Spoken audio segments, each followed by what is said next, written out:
Hello, ladies and gentlemen. Eddie Marcus once again, spokesman and advocate of basic human rights for all people. You know, the whole world is a stage, and every one of us are playing a character in it, whether we know it or not. Just as the television programs that you see every day, evening and night, just as the movies you see when you go to the movie. The characters are fitted to a script, and they play a role in life according to that script. But this is just something that we as human beings do for entertainment and making money. But in reality, the whole of all existence is a stage. And we each are playing a role. Since I'm playing a role, I choose to play the character of Jesus. Now, I know many say that there never was a Jesus. I have no problem with that. But I'm playing the character of Jesus. You know, there are some things that are very important when we talk about this particular stage and the message. All of everything that it happens in regards to one's understanding about life. The script for them, basically outside of their careers, has not been written for them, and they do not have the freedom and the liberty to choose and play according to their choices. Here are some things that are very important when I speak to you of Jesus. Many of you, whether you disagree that Jesus is or isn't, you have heard about him, and you've given your life, you say, to God by the way of Jesus and your faith in Jesus. Well, this is supposition. I'm going to give you the direct opportunity to play the role that you have in relationship to this stage, the earth. We understand that the way to peace and prosperity and joy is loving your neighbor as yourselves. Loving your neighbor as yourselves has a greater significance. It also indicates that you have a relationship with the power of life. You have a relationship with God, and gives you the ability to love your neighbor as yourself. And you might ask, who is your neighbor? Your neighbor is everyone else. Now, I practice and cater to this particular script. And when I think about people out here and the different roles they play in life, it becomes a kind of messy situation. I am reminded that there are those who say that they love Jesus or that they love God and that they are children of God. The Amish, they separate themselves from the rest of people, and they do their own thing. Is their neighbor just the Amish people, or is their neighbor the other people as well? Well, they cater to those that they see.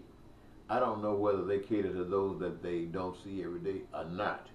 However, I do know that it is essential for any authenticity to be in that Amish movement. They must love all humankind. Without that, they're just a storm waiting to be launched. I think about another group of people. I thought I'd talk about them. Quakers. Many of you know about the Quakers. You know that they played a role a long time ago in helping protect the slaves. That was their neighbor. Now, how do the Quakers feel about their neighbor today?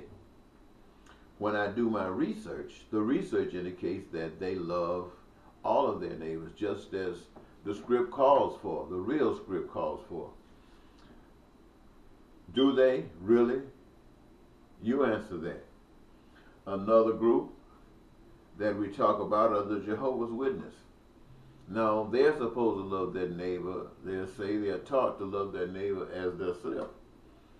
Now, when it comes down to politics, when it comes down to making decisions and indulging yourself or involving yourselves in decision-making process that affect all of your neighbors, the Jehovah's Witnesses step back and they do not engage themselves in that process. Never, never, ever suggesting that they don't love their neighbor. They're just not going to do anything for their neighbor for one reason or another. Another we talk about are Protestants. Protestants, they were a swing group away from the Catholics because of the Catholics were so out of order to Martin Luther until he separated himself, and the movement became Protestants, and all there are thousands of churches within that Protestant movement. And they all honor Jesus. They all love Jesus and God, and they, by the power of Christ and their belief, accept themselves as having the Holy Ghost born again in this play, on this stage. Now, there's another group called Catholics. Now, Catholics sometimes get a real bad name, but when you think about religion, you try to say it is founded with this group. But the question still has to be answered. Do Catholics love their neighbor as theirself? And the answer would be, if you do your research, of course they do. But if when you look at the practice of it, it leaves question. Another group are, who is this?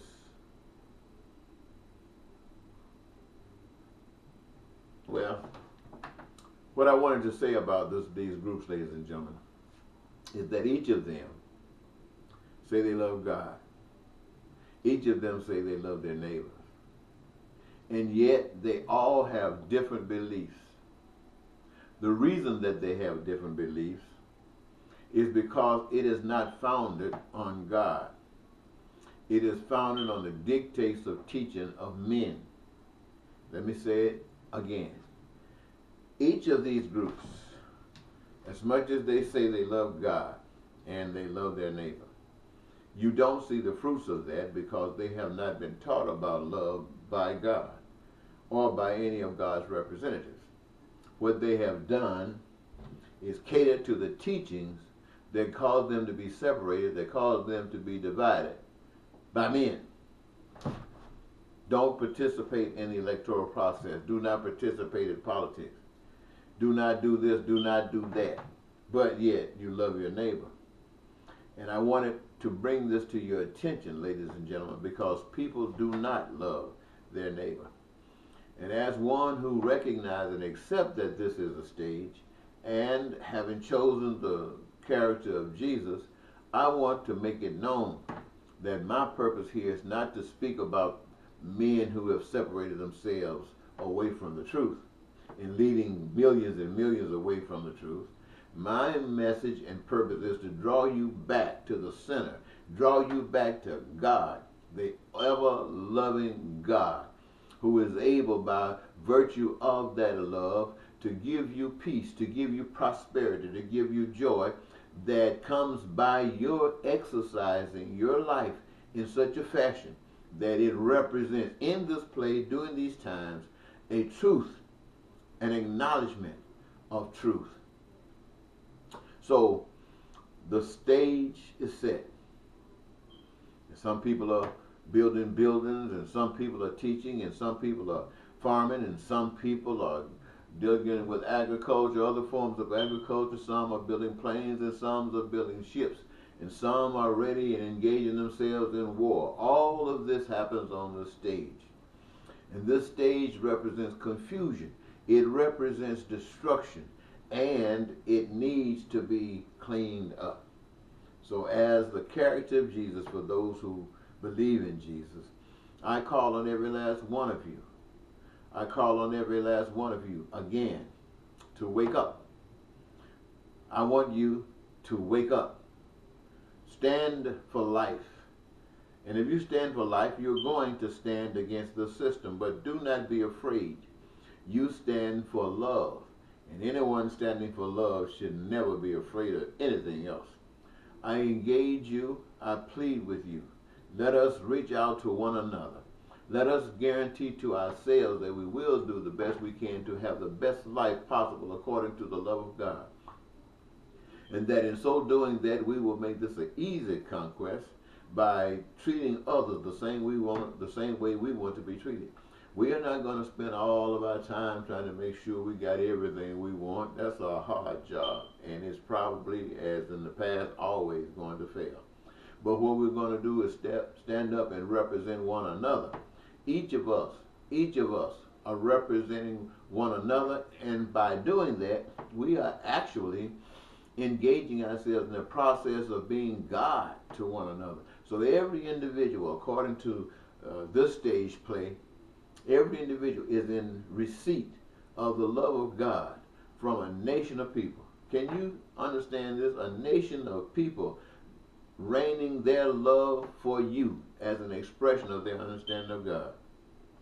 Now, that's what you call opening up a window that there will never be room enough to contain a love.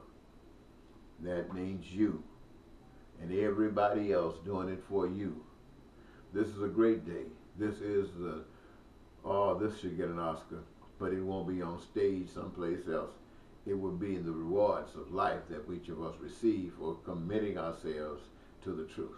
I want to thank you so very much. I'm getting a little sleepy now. I just wanted to throw these comments out. I might not even publish them for you, but they were on my mind, and I just wanted to release them in case something came out fantastic, and I would release it to you.